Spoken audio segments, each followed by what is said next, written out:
So ayan, makikita natin guys, ang lakas ng ng sirit ng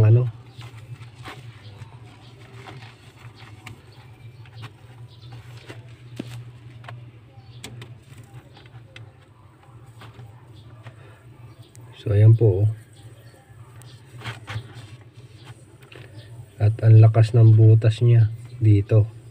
Kaya hindi po natin ito ma-system reprocess. Actually, si system reprocess.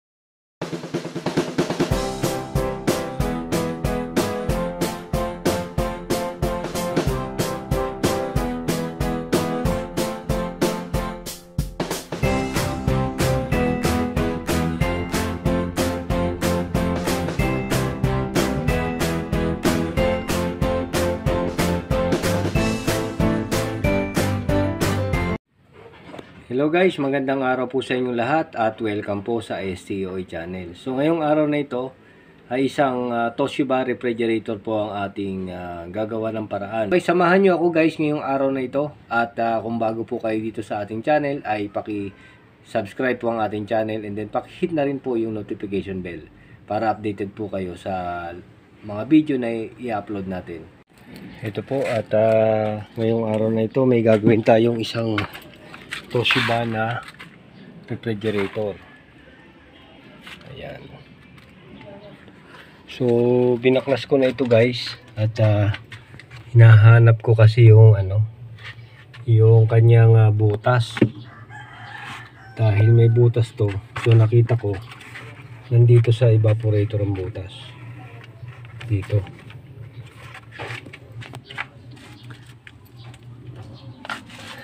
So ipapakita ko sa inyo na nasisira din po ito. So ayan, makikita natin guys, ang lakas ng ng sirit ng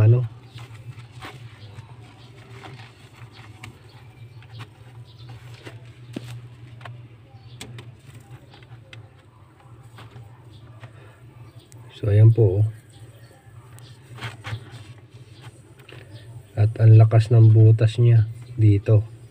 Kaya hindi po natin ito ma-system reprocess. Actually, si system reprocess po sana natin. Kaso, nung pin-pressure test natin using nitrogen, ganyan na po siya. So, nauubos yung nitrogen. Hinanap natin yung problema. At nakita po natin na dito pala. Binaklas ko na nga yung yung likod eh. Kasi ang iniisip ko, baka dito sa duktungan ng capillary. Kaso wala po doon butas. Nandito pala sa evaporator. So medyo mahirap to kasi makita natin aluminum tong tubo niya. Ayan o, nandyan pala ang butas niya.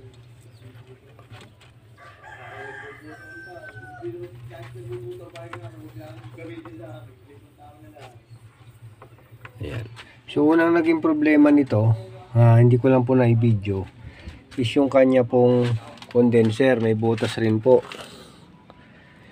Condenser nito guys, kinalawang. So nirepair ko na nga yung condenser nito. Ayan po kasi yung condenser nito, nakababad siya. So kinalawang yung condenser, kaya po pinalitan ko na siya ng tanso. Yung portion na nasira dito, pinalta ko na ng tanso. Kasi nakalubog po sa tubig yan eh. So kinalawang yung condenser niya. Anong nangyari? Nakasipsip ng tubig. So pati compressor nito nasira. After na mapalitan natin ang compressor ng bago, ayun po yung bagong compressor. Then hindi pa ho natin napapandar ito. Pin-pressure test lang natin. Anong nangyari? Nauubos yung nitrogen. Yung pala may butas dito. Titingnan natin to guys kung magagawa natin ng paraan kasi mukhang nandito sa ilalim yung butas. Ayan. Kung magagawa pa po natin ng paraan ito. Itatry natin.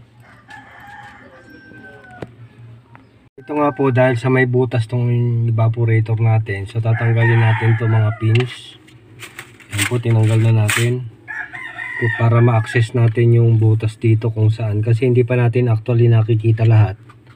Pag nakita na natin yung talagang butas, itatry natin na hinangin ito.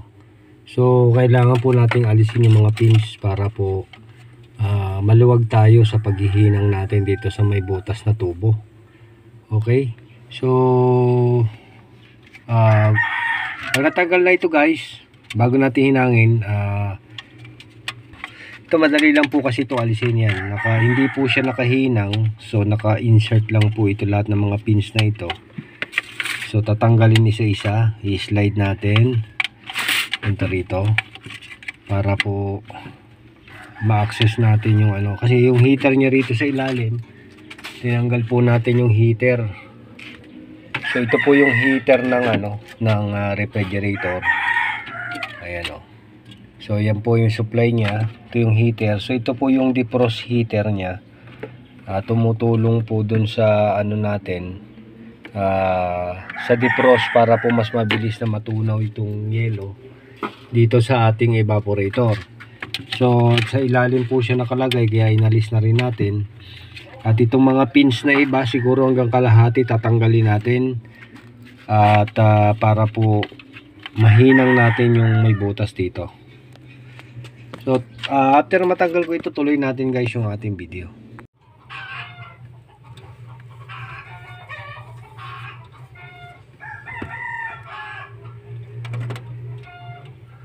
Ito po yung butas eh.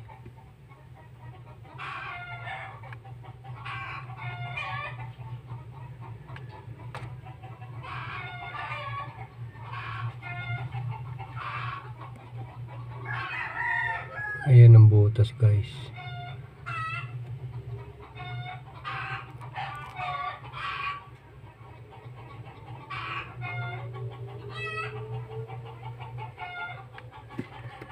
Maliit lang ang butas.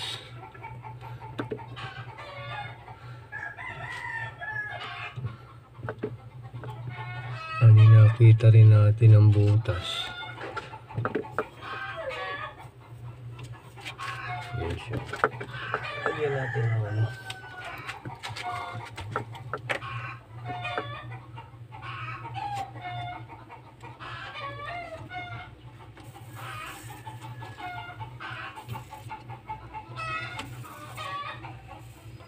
Yun.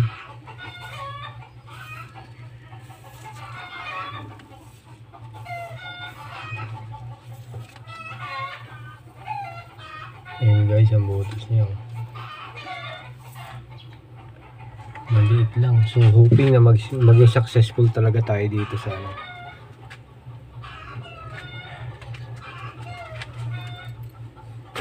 Sa paghinang natin.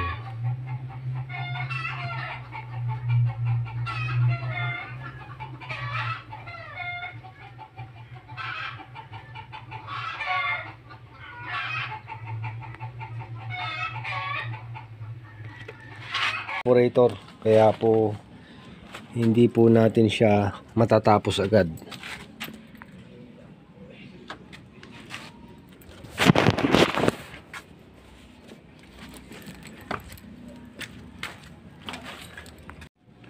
Ito guys, at tatanggal na natin yung ating mga pins.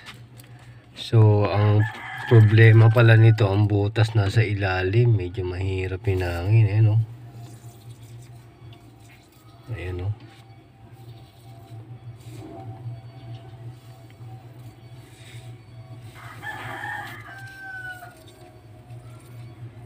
Ito sa ilalim.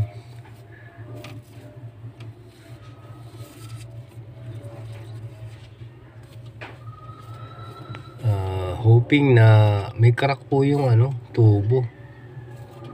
Hoping na sana successful na mahinang natin to, kasi aluminum po ito, medyo mahirap pong hinangin ng aluminum, lalo na yung position niya po, medyo mahirap siyang gawin. Try po natin to kung makakaya natin to guys.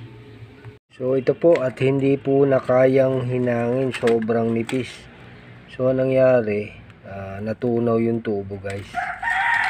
Gagawin natin dito, yan po, at pinuputol ko na yung tubo. Tingnan ko kung kaya pa natin to maremedyohan.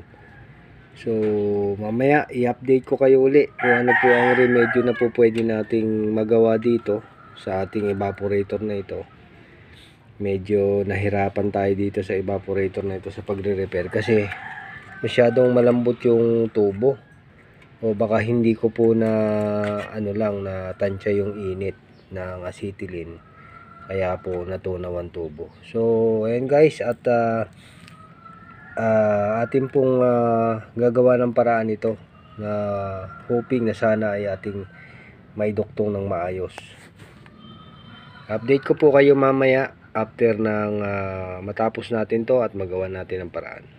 So ito guys yung ating ginagawang evaporator ng Toshiba.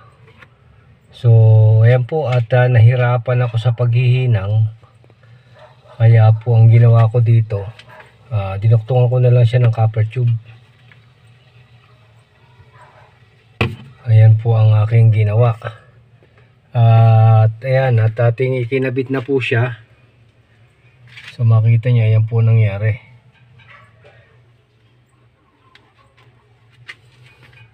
At kinabit na po natin siya. Ngayon, pin-pressure test po natin siya. Wala na po tayong makitang leak dito. Pero pressure test natin. Kinargahan po natin ng compressed air ito. So ayan po at 115 PSI. So hanggang bukas ng umaga ay papatulugin natin to buong magdamag. Titingnan po natin kung mababawasan ang pressure. Ngayon kung hindi na, ikakabit na po natin ang compressor. Ating ni-repair na evaporator. So ngayon ay kakargahan na po natin ang refrigerant and then paanda rin natin. Kaya po itong cover ay ating ibinalik na. Magkakarga tayo ng refrigerant. After an hour, balikan po natin kung ano na po ang resulta.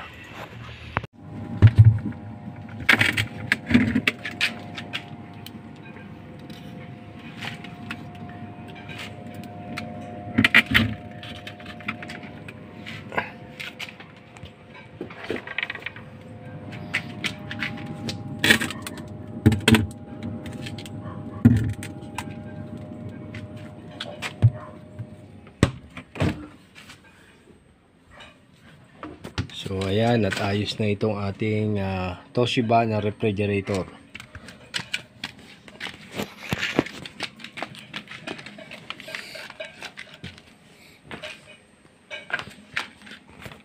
Ayan guys, at naipakita ko po sa inyo ang isang Toshiba refrigerator na naman sa araw na ito, na atin pong ni-repair ang evaporator. Sana po ay nakapag-share po kami sa inyo ng kaunting kaalaman kung paano po nire-repair ang evaporator ng refrigerator. So, kung bago po kayo dito sa ating channel, ay paki-subscribe po ang ating channel, and then paki-hit na rin po ang notification bell para po updated po kayo sa mga bagong videos na i-upload natin.